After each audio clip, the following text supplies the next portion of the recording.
이제 박주현 변호사님 나오셔서 QR코드에 관해서 판례 및 법령 주석 발표해 주시겠습니다.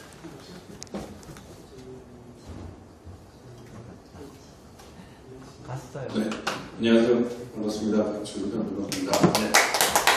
오늘 장영호 박사님 또 그렇고 윤무수 사장님도 그렇고 그동안 이제 일 속에서 드러나지 않았던 분들이 조금씩 드러나고 있어가지고 참 기쁩니다. 사실 장영호 박사님하고 또 우님하고 또 이제 춘천에 계신 또 전산 분하고 그리고 또 의병님들하고 이런 많은 분들이 사실 부정선거를 밝히는데 많은 도움을 주셨습니다. 다만 이제 그런 분들 이름을 하나하나 말씀드리기가 곤란했던 것이 이것이 공적인 측면이 있는 것이 아니라 여러 불리한 측면들도 많아가지고 혹시나 그분들의 조남을 알리면 또 혹시나 해가 될까봐 그런 점이 많이 염려가 됐었는데 다행스럽게 3구 대선에서 이겨서 또 이렇게 많은 분들의 공을 또 드러낼 수 있어서 참 좋은 것 같습니다. 장영호 박사님은 정말 초창기부터 각종 데이터 분석을 해주셨고 그 당연 사장님이시면 저에게는 어떤 박사님들보다 더 훌륭한 박사십니다. 솔직히 저는 그렇게 많이 생각을 하고 제 친구들 중에 박사들 많은데 바보 박사들이 너무 많아가지고 우리 장영호 사장님은 그 어떤 박사님들보다 더 훌륭하시고 그때그때 많은 큰 도움을 주셨습니다. 오늘도 다시 QR코드와 관련해서 정말 아주 중요한 그런 것들을 아주 기술적으로 분석을 해 주셨습니다.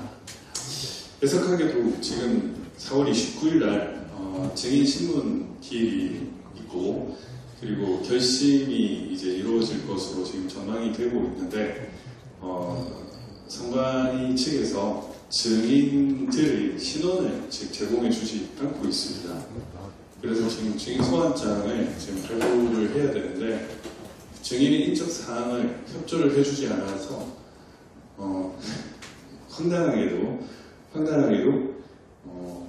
오늘 선관위 측 인천 아마 오늘 중으로 대법원에서 선관위 측에 소환장을 보낼 거고 출석 요구서를 보낼 거고 아마 그게 도달하지 않을 가능성도 큽니다.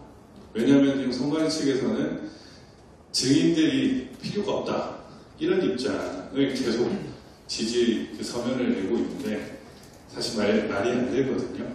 그리고 오늘 또 그쪽에서 낸 서면에 따르면은 지금 만년도장 1장기 도장이 지금 1000장이 넘게 나왔는데 그 1000장이 어떻게 나왔는지를 시연하겠다고 하면서 그 만년도장에 인주를 찍어가서 이렇게 하는 영상을 제출을 했습니다.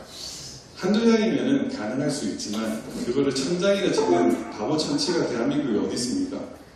그걸 증거라고 내놓는 이 선관위를 과연 우리가 어떻게 해석을 해야 되며 그리고 1장기 도장 그 투표 관리관을 끝까지 못 부르게 하려고 하는 그 의도를 우리는 어떻게 받아들여야 되는지 참 화가 납니다.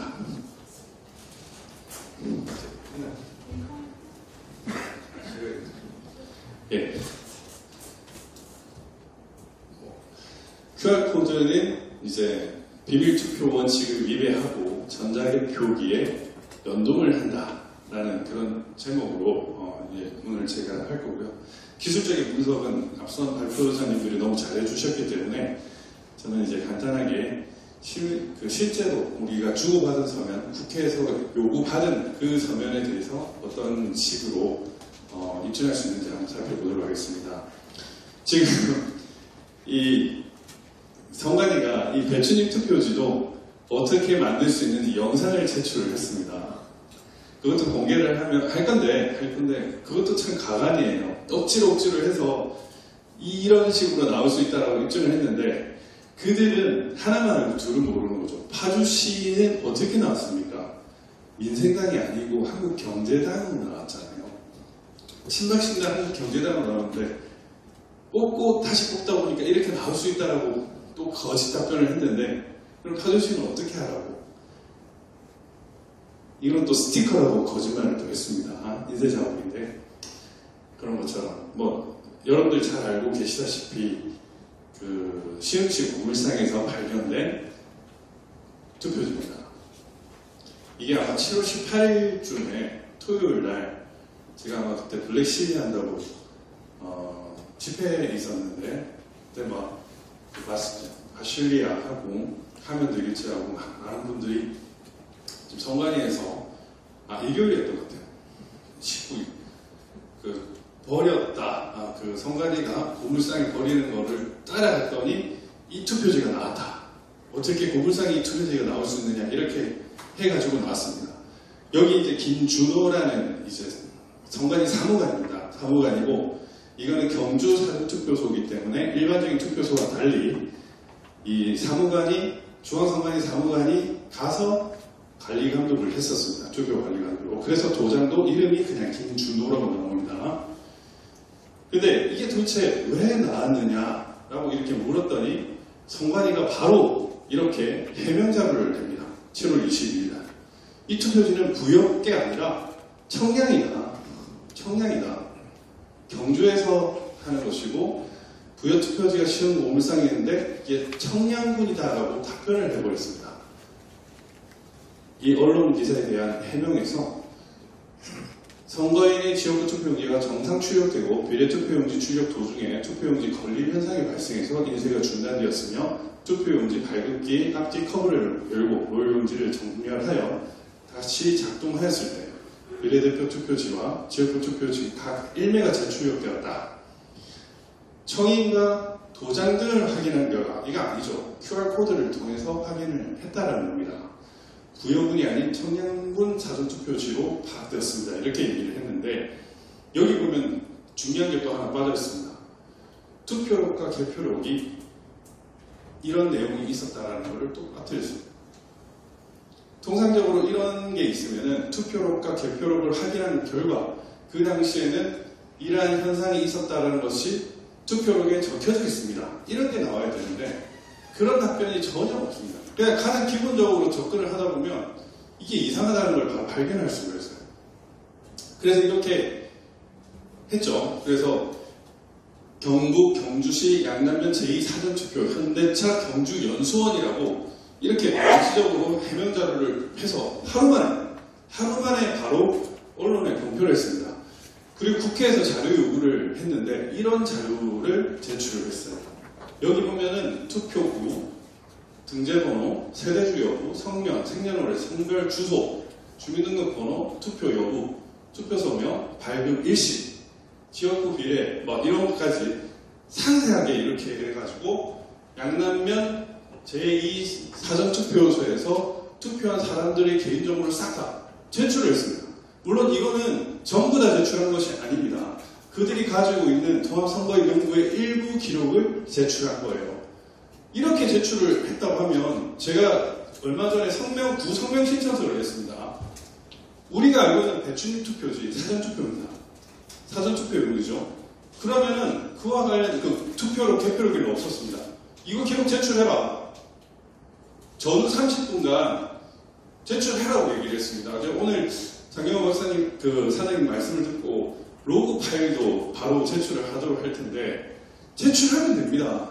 이게 얼마나 걸려 있습니까? 10억을 현상은 공모를 했습니다. 우리 민경호 의원님이 10억 공모를 했잖아요. 그렇게 하고 우리 구방대에서도 10억 했죠. 일장기 투표지하고. 그렇게 돈 받을 수 있는 거 바로 확인하면 나올 수 있는데 못 내고 있습니다. 참고로 시흥시 고물상에서 받은 투표지는 바로 하루 만에 국회에서 했어요. 심지어 어떤 것까지 제출했냐면 김준호라는 그 사무관의 출장 기록까지 제출했어요. 출장 기록까지 국회에 제출을 했는데 배춘입 투표제에 관련돼서는 아무도 제출하고 있지 않습니다. 심지어 지금 증인신문을 해야 되니까 그 투표 관리관 인적 사항 좀 달라고 그랬는데 아직까지도 안 하고 있어요. 지난주에도 요청을 했고 오늘도 요청을 했다고 하는데 대법원이 요청을 해도 안 되고 있습니다. 안 되는 건 뭡니까? 결국 조작을 했고 부정선거를 했기 때문에 그런 거죠. 저는 사실 지금까지 드러난 증거만으로도 이미 부정선거 결론을 낼 수 있다고 생각을 하지만 다만 이게 정말 우리가 2020 수상공 판결이 정말 중요한 판결이기 때문에 신중을 기해야 된다고 생각을 합니다. 그리고 이제 뭐 부천시 신중동 사건도 알겠지만 선관위가 국회에 어떤 자료까지 제출했냐면 여기 보면 최종 발급 시간입니다. 최종 발급 시간. 투표지가 그 시간대에 최종 발급 시각이 언젠지 이런 것까지 제출했어요. 국회에. 그러니까 예를 들면 신중동의 최종 발급 시간이 8시 2분입니다. 8시 2분. 사람들이 줄 서가지고 엄청나게 이렇게 기다렸을 거라고 여러분 착각을 하고 계신데 그렇지 않습니다. 6시 2분에 최종 발급 시간이에요. 기다린 사람이 없었다는 얘기입니다. 그 다음에 이 관내 사전투표 오히려 8시 둘째 날 6시 21분이에요. 거의 대부분이 6시 금방으로 끝났다. 즉 뭐냐? 이거는 투표 용지의 발급 시간까지 다 갖고 있다는 얘기입니다. 도합선거 명부만 뒤져보면 배추임 투표지 발급 여부 알 수 있어요. 그리고 사실 이미지 파일도 저희가 제출하라고 얘기를 엄청나게 했습니다. 그런데 한 번 안 하다가 겨우겨우 냈는데 사실 소송을 하면 이미지 파일을 대조를 해봐야 될 거 아닙니까? 소송 당사자가 그 이미지 파일을 보고 아 이게 이상하다 맞다 이런 걸 확인할 수 있는 기회를 줘야 되는데 지금도 저희는 이미지 파일을 못 가지고 있습니다. 그리고 그 이미지 전자개표기를 통과한 이미지 파일 그게 우리가 연수의 경우에는 2020년 6월 28일자에 재검표를 했습니다. 인천지방법원에서. 그런데 그때 설정된 시간이 언제였냐면은 2020년 4월 15일자로 세팅돼서 이미지 파일을 받았습니다. 이게 뭐냐면은 결국 얘들은 이전에 이미지 파일을 주기 어렵거나 못하기 때문에 이미 삭제를 했거나 못하기 때문에 그 재검표장에서 활용받았던 그 파일이 그대로 4.15 때의 그 개표장의 파일이라고 할 확률이 높은 거예요. 사실은 너무나 쉬운 작업이거든요. 제가 저번 변론에서도 그 당일 투표에 1년 보너스 뗀 거 그것만 현장 검증 받아가지고 확인해보자 이랬는데 그런 것도 다 못하겠어요. 사실 그것만 해도 가짜라는 게 바로 판명이 되고 이미지 파일만 그냥 선거보고서는 제기된데 그 다 확보해가지고 비교만 해봐도 알 수 있습니다. 2020년 4월 15일 날, 16일 날 그 전자개표를 통과한 이미지 파일만 우리가 확보해서 그걸 가지고 배추임 투표지가 있었는지 뭐 화살표 투표지가 있었는지 확인해보고 그게 없으면 가짜다. 끝나는 거 아닙니까? 그런데 그러한 간단한 작업조차도 안 하고 있다는 얘기입니다. 이렇게 데이터베이스가 다 있음에도 불구하고 그들은 끝까지 안 하고 있다. 사실 이게 말이 안 되는 거죠. 이렇게 투표지가 출력이 되는데 전국 투표소별 1인당 투표 시간이 오히려 사전투표가 훨씬 더 빠르다는 거. 15초 미만이 나올 수가 없음에도 불구하고 179개의 투표소가 15초 미만으로 179 당일 투표는 15초 미만으로 뜨는 게 24. 이 말이 안 되는 숫자입니다. 기본적으로. 이미 투표지가 출력이 돼 있던, 인쇄가 되어 있는 당일 투표지가 훨씬 더 빨라야 되는데, 투표지만 뽑는 데만 15초가 걸리는 투표소가 15초 미만으로 끊는다는 게 179개나 있었다는 것은 이 자체가 말이 안 되는 거예요. 이 자체가. 뭐, 이런 것들을 진짜 활용할 수 있죠. 이게 원형 보존되는 건데, 이렇게 원형은 이렇게 동그랗습니다. 동그랗고. 네. QR코드와 관련해서 지금 선관위는 500만 개의 개인 정보를 선거관리 시스템에 이렇게 보관하고 있다고 합니다. 종합선거인명부에서는 명 시스템은 개인정보 수를 4,200만 개를 보관하고 있다고 하는 거죠.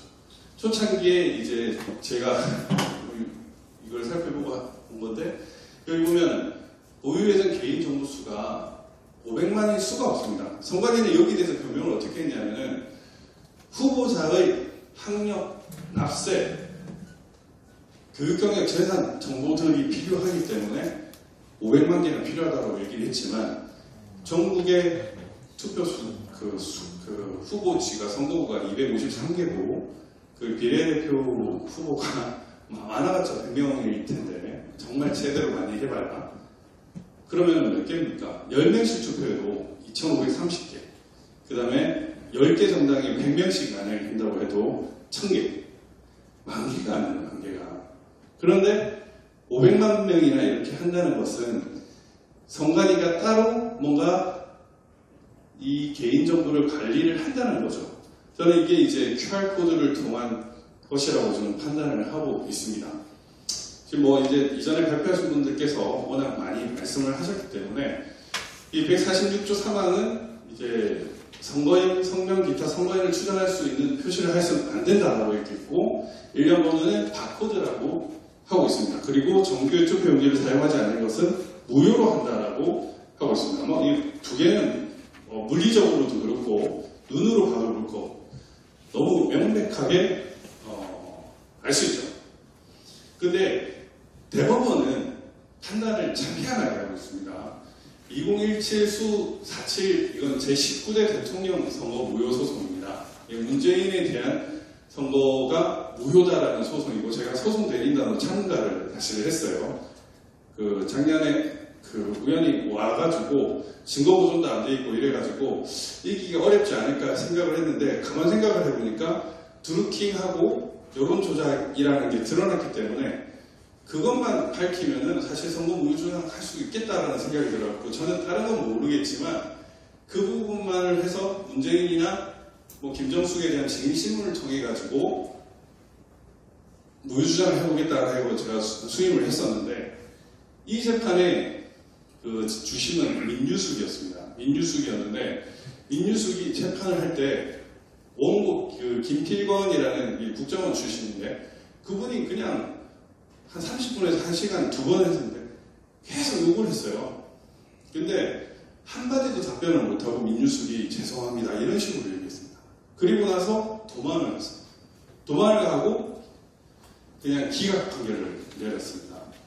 그래서 저는 그때 증인 신청서도 제가 냈거든요.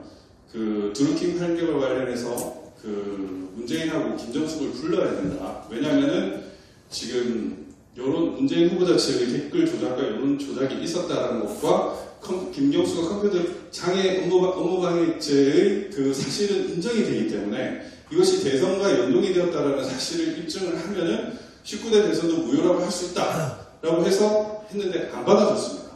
아무것도 안 받아줬고 변론도 한 번도 열지도 않고 그냥 욕만 받다가 전 모르겠습니다. 다음 변론은 없습니다. 이렇게 하고 판결 선고기를 잡아버리고 기각 판결을 내렸습니다. 저는 혹시나 절대 그러지 않으리라고 생각을 하지만 2020 수 30 판결도 그런 식으로 갈 수도 없지 않아 있다고 생각합니다. 물론 그동안 드러난 증거는 우리는 너무너무 많습니다. 너무너무 많아가지고 절대 그러지 않을 거라고 생각을 하는데 혹여나 이번 증인신문에서 투표관리관이 와가지고 저는 일장기 투표지를 한 번도 본 적이 없습니다. 이렇게 얘기를 하고 화살표 투표지를 본 적이 없습니다. 우리는 그 투표록 개표록에서 그런 걸 적지 않았습니다. 이런 지주를 해버리면은 선거 무효화될 확률이 훨씬 더 높아지잖아요. 근데 지금 선관위 측에서 얘는 절대 안 된다라고 얘기를 하는 게 결국 우리가 부정선거를 했기 때문에 이런 증거를 더 만들 수 없다라는 식으로 갈 수도 있는데 만약에 이런 것처럼 입증할 증거가 없다 이런 식으로 할 수도 있습니다. 저는 천대엽 대법관이 나름의 양심은 있는 사람이라서 생각이 돼서 그렇지 않을 거라고 생각은 하지만 이게 어마어마한 게임이고 2020 수 30 판결이 지금 진행된 4.15와 3구 대선과 향후의 어떤 정권 정계 개편에 있어서 정말 폭풍의 소용돌이라고 생각돼서 그럴 수도 있다고 생각합니다. 그래서 저희들은 좀 신중한 편이고 여기 보면은 이제 어떻게 판결을 하고 있냐 바코드 일종이므로 사전투표용지에 QR코드를 사용한 것이 공직선거법 제151조 제6항에 위반된 선거사무의 관리 집행이라고 볼 수 없다라고 해가지고 이 2018 수 20 판결을 인용을 하고 있습니다. 이거는 이제 지자체 선거입니다. 여기 2020 수 선거 무효 소송에서는 어떤 식으로 지금 판결을 하고 있냐면 이제 컴퓨터가 인식할 수 있도록 표시한 막대 모양의 뷰라고 부기한 점, QR 또한 2차원 바코드 일종이라는 점, 1차원 바코드로 표시하는 정보량이 제한적이기 때문에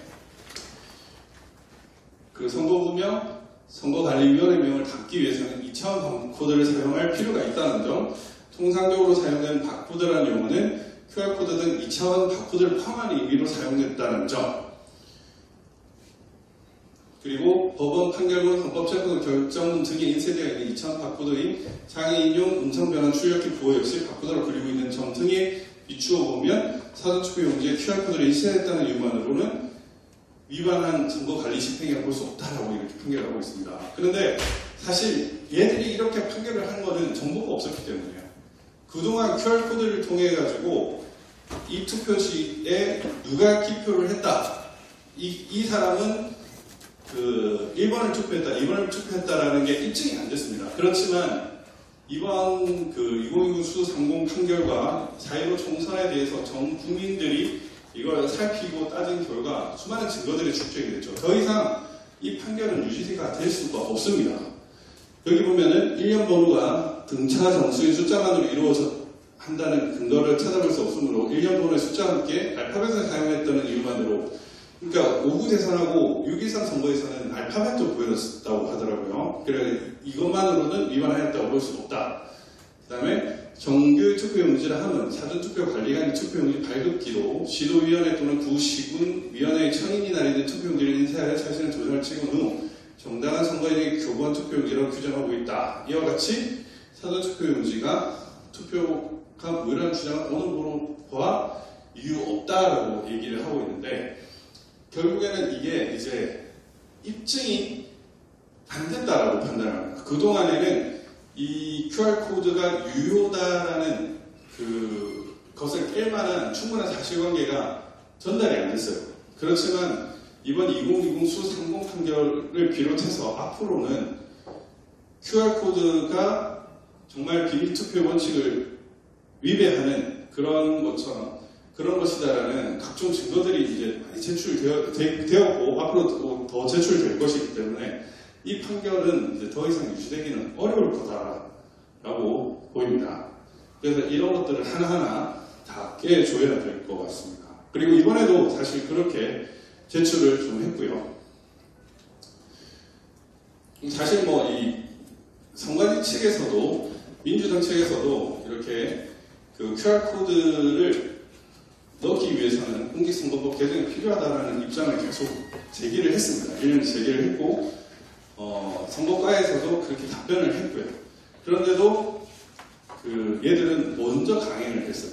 먼저 강행을 했던 것은 결국에는 부정선거를 하기 위함이다라고 볼 수밖에 없었던 것이죠. 사실 저는 이제 그 선관위 측에서 제공한 2020년 12월 14일에 검증날 통합선거인 기록과 관련된 내용에는 훨씬 더 많은 내용들이 들어가 있습니다. 훨씬 더 많은 내용들이 들어가 있는데, 제가 그거를 이제 집행정지 신청할 때 증거 기록으로 제출했다고 변협에 징계 청구를 했어요.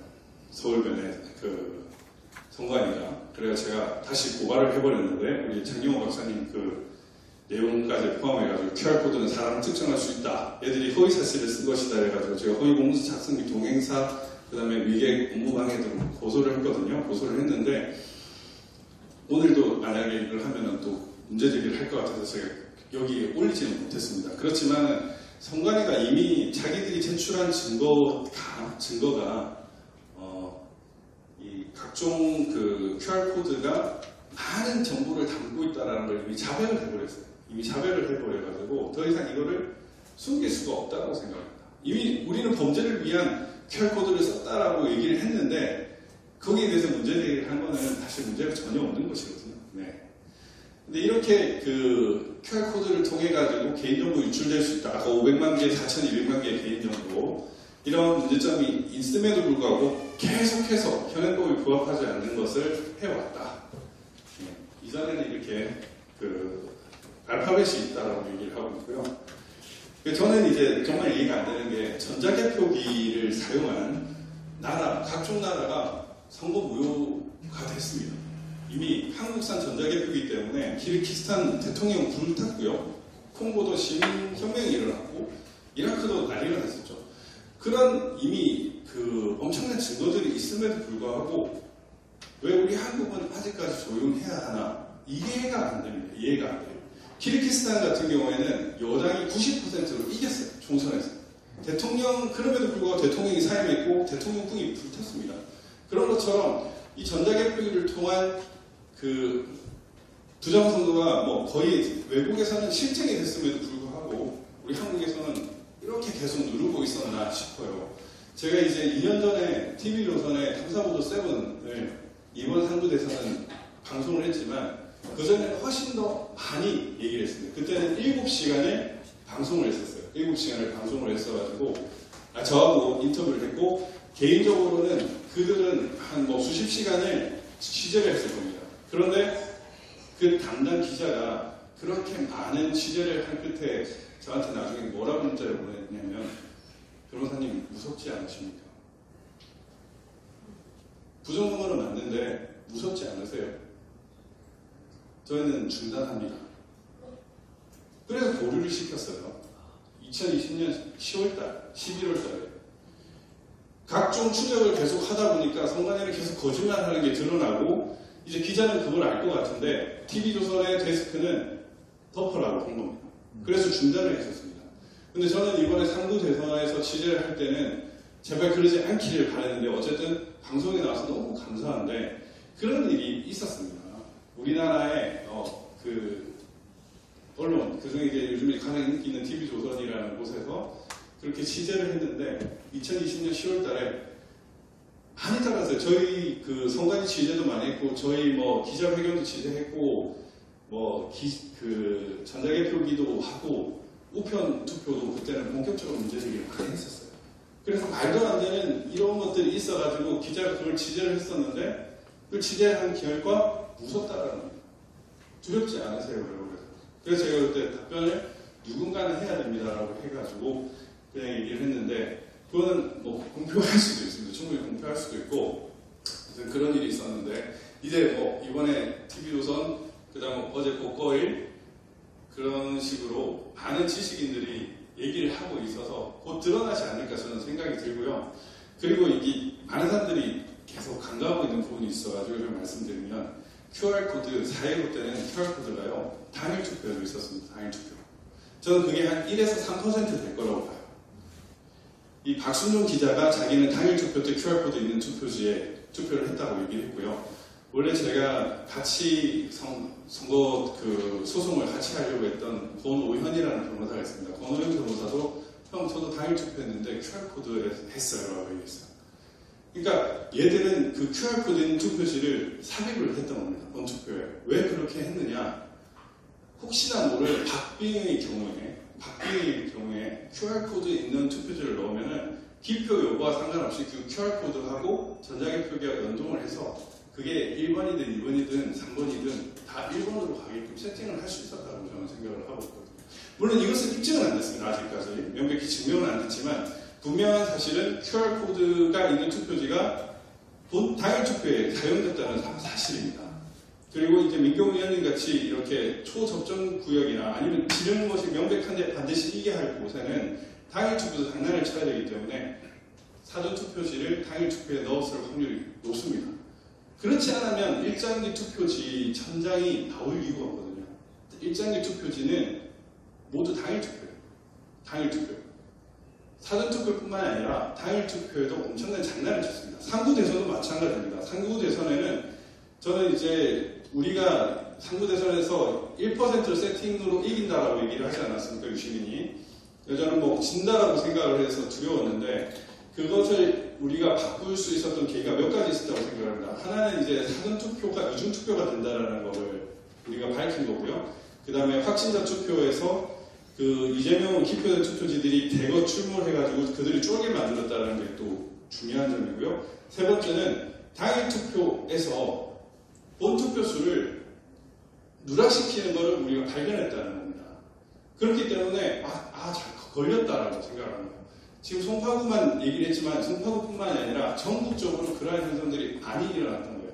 그래서 이 사람들이 쫄았던 겁니다. 이거 큰일 나겠는데라고 생각을 했고 그 다음에 이제 투표함이 또 이 개표소에서 엉뚱한 투표함이 들어오는 거를 또 일부 막았다라는 점이죠. 이러한 몇 가지 점 때문에 이재명이 1%를 이기는 게 0.7%로 지게끔 만들 하는 전 원동력이라고 생각을 하거든요.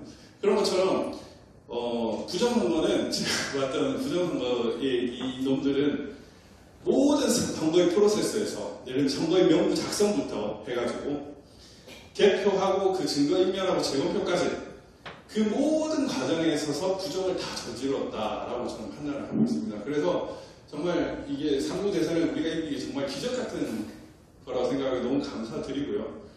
예, 뭐 6.25 선거에서도 분명히 그럴 수 있다고 생각을 하는데 알아야 될 것 같아요. 그리고 뭐 QR코드 문제 이 부분은 이제 그 전까지의 판례에서는 정보가 없었기 때문에 이런 식으로 판단을 했지만 이번에는 다를 것이다 라고 저는 생각을 하고 이번 아마 오늘 변론길 연기 신청을 면님 했나요 지금?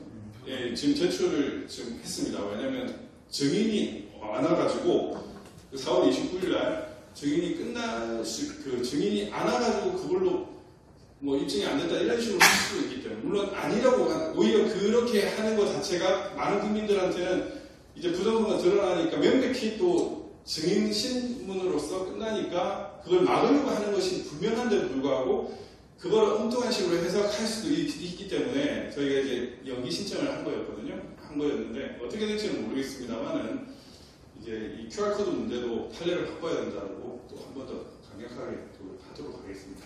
예, 감사합니다. 네. 감사합니다. 네, 김현재 선생님. 질문을 하나 네네. 드리겠는데요. 이거 네. 좀 이따 민경욱 의원님하고도 연결이 되는 건데 네. 4월 29일 날 지금 뭘 좀 연기 신청하셨습니까? 예, 예. 그 송도 이동 6투표소 관리관이 누군지는 알고 계시죠? 아니 지금 모르고 있습니다. 그 의원님도 모르세요? 몰라요. 아시라고요. 나중에 아니 아시면은 영상으로라도 찍어서 증거를 제출하라고. 저 사실은 저희가 투표 관리관에 녹취록을 이미 제출했어요. 녹취 파일은 제출했거든요. 정령의 선거 개정하고 그 녹취한 건 있습니다. 거기 녹취록에는 나 그거 본 적 없는데 뭐 이런 류의 얘기예요. 그래서 사실은 거기 가서 거짓을 말하기가 정말 어려울 거예요. 그래서 지금 정만이가 결국 안 나오게 하고 뭐 이런 식으로 하는 게 최선이다라고 생각을 하는 것 같은데 그럴수록 뭐 우리 국민들 더 들고 일어나요. 저는 이거를 많이 알려야 된다고 생각합니다. 증인 신문을 못하게 또 만들고 있습니다. 지금 이 말이 됩니까 여러분? 네, 그 말도 안 돼요. 인수위라도 좀 좀 얘기해 주십시오. 저도 얘기하겠습니다.